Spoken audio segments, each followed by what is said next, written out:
seandainya saya masuk neraka gak jadi masalah, asal saya bisa bersengkrama dengan Tuhan. Jadi surga Tuhan, masukkan saya ke neraka.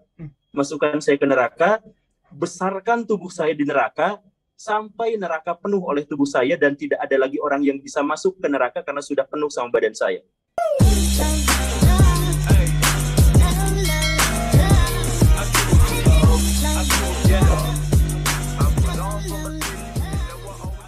Nah, Guru, soal yang tadi, banyak orang tua, statement Guru, saat kita mengikuti iman orang tua adalah jahiliyah. Oh iya. Nah, Iya. tapi banyak orang tua juga yang melarang anak untuk berpindah agama. Bagaimana pendapat Guru soal itu? Jadi sebenarnya begini, di dalam Al-Quran itu banyak sekali ayat, mungkin seratusan lebih lah. Di dalam Al-Quran itu banyak ayat yang mendorong setiap orang itu untuk berpikir dan melakukan pembuktian. Jadi kalau misalkan ngikut pada satu pernyataan, kemudian pernyataan itu sepihak dan sebagainya, diikutin itu orang fasik misalkan.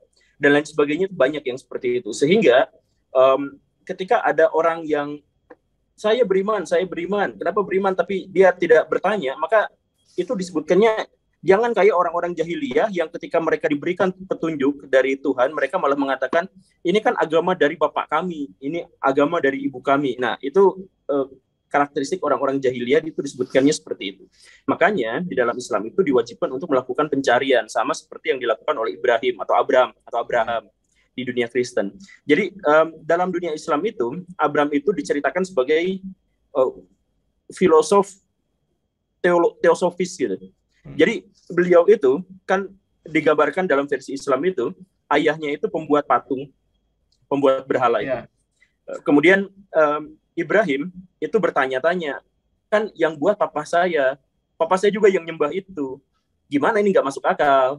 Maka dia pikirin, kemudian dia melihat ke alam semesta, dia lepas gitu, kemudian dia lihat bintang-bintang yang sangat indah, pasti bintang itu satu diantaranya adalah Tuhan, karena dia itu luar biasa indah. Tapi pas keesokan harinya lihat bulan lebih gede, kayaknya itu yang Tuhan. Pas pagi harinya ada matahari, matahari bahkan jauh lebih besar, mungkin matahari itu adalah Tuhan.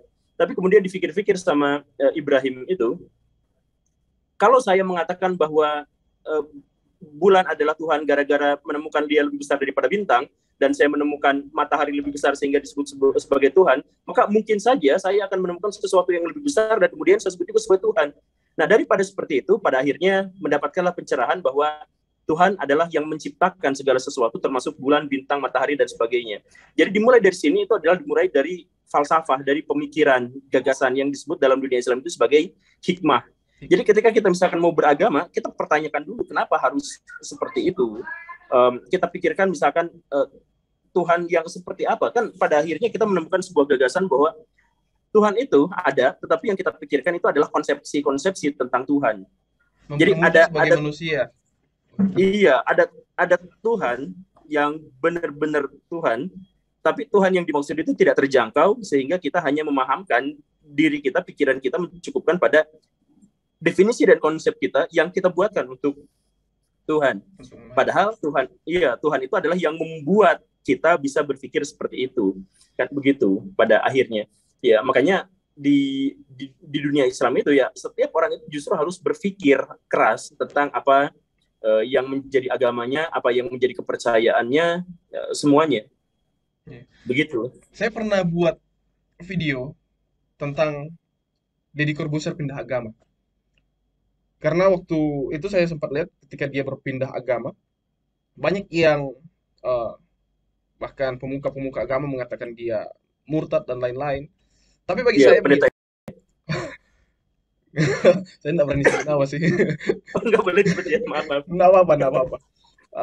Jadi bagi saya sebenarnya seseorang itu saat dia berpindah agama karena pencariannya, karena saat dia belajar dan dia menemukan, oh ini yang akan saya yakini.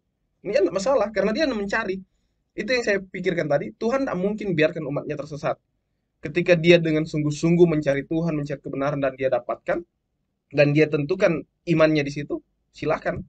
Yang jadi masalah bagi saya kalau misalnya Deddy Corbuzier pindah agama gara-gara istri, berarti dia kan nggak belajar. Tapi kita nggak Ya, tahu konsepnya, kita nggak tahu pemahamannya. Dia juga kan banyak ya, belajar, dia banyak belajar ke Gus Miftah. Jadi saat dia berpindah agama karena betul-betul dia bertanya tentang kebenaran itu, betul-betul dia mencari tentang kebenaran itu, Tuhan akan pimpin dia dan Tuhan akan biarkan dia tersesat. Itu ya. yang saya, karena itu saat guru sampaikan ini betul juga ya. Jadi semua itu harus dengan logika saat kita menentukan agama, bukan hanya sekedar ikut-ikutan.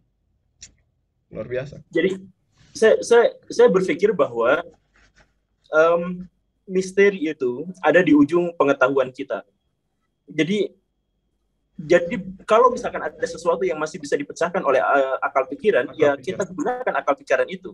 Nah, kalau udah benar-benar mentok, udah gak bisa apa-apa, baru kita sebut itu adalah mujizat atau keajaiban Ilahi. atau karya ilahi dan lain sebagainya. Iya. Nah, jangan sampai dibalik. Ada sulap kecil-kecilan.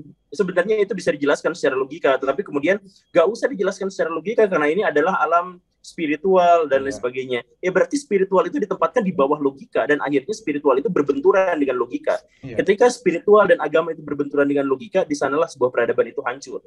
Karena agama itu tempatnya ada pada ranah di mana kita tidak mungkin lagi bisa menjangkau itu.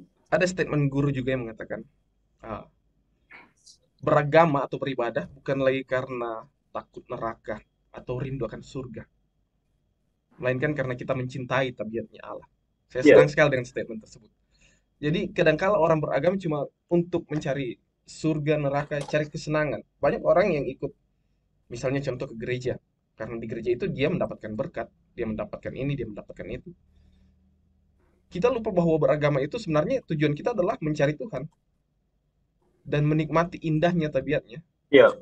Itu yang saya sampaikan itu sebenarnya adalah sebuah puisi puisi dari seorang ulama wanita terkemuka di dunia Islam, namanya adalah Rabi'ah Al-Adawiyah. Hmm. Jadi Rabi'ah Al-Adawiyah itu adalah orang yang um, dia benar-benar merasakan kedekatan dengan Tuhan sampai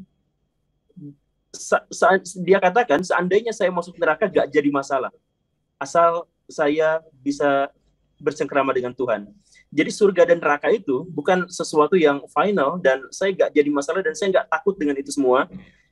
Bahkan kemudian generasi-generasi sesudahnya, pelanjut dari gagasan pemikirannya itu, diantaranya adalah Abu Yazid Al-Bustami, itu setiap hari berdoa dengan doa yang sangat lancang. Doanya itu adalah, ya Tuhan, masukkan saya ke neraka. Masukkan saya ke neraka, besarkan tubuh saya di neraka, sampai neraka penuh oleh tubuh saya dan tidak ada lagi orang yang bisa masuk ke neraka karena sudah penuh sama badan saya. Jadi dia siap menanggung dosa dari seluruh manusia sebelum dan sesudah dia ada di bumi. Karena yang paling penting baginya bukan surga atau neraka, yang paling penting itu adalah bagaimana dia merasakan keintiman berdekatan dengan Tuhan. Jadi pikiran-pikiran semacam inilah yang kemudian memunculkan gagasan yang lebih imanen gitu, bahwa ketika kita merasakan Tuhan itu sampai batas itu Tuhan itu adalah imajinatif sampai batas itu. Tetapi kemudian ketika kita merasakan cinta dengan Tuhan, disitulah kita akhirnya sadar bahwa Sang Pecinta dan yang dicintai dan cinta itu sendiri sebenarnya adalah satu. Saya belum tangkap. Sang Pecinta, yang dicintai dan cinta itu sebenarnya adalah satu. Jadi maksud satu itu bukan menganggap bahwa diri kita itu jadi Tuhan atau apa, tapi bukan berarti kita adalah yang mencintai dan Tuhan yang dicintai, bukan seperti itu. Tetapi ketika kita sudah memahami hal yang seperti itu, kita tuh benar-benar lebur, benar-benar hilang, benar-benar segala konseptual, segala definisi, segala aku, kamu, ruang, waktu dan sebagainya itu udah benar-benar hilang gitu. Semuanya udah gak bisa terjelaskan dengan hal-hal yang semacam itu.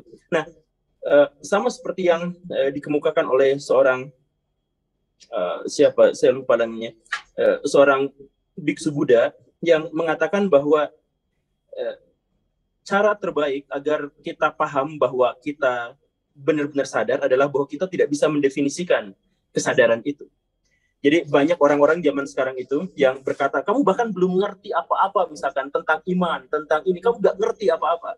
Nah, kata pendeta Buddha itu, kata seorang biksu Buddha itu, justru iman tertinggi itu adalah ketika kita sampai tidak mampu mendefinisikannya. Karena itu sudah sepenuhnya di luar konseptual, di luar definisi, di luar nalar, bahkan di luar imajinasi kita. Kita hanya bisa merasakan, tetapi kita nggak tahu itu. Gitu.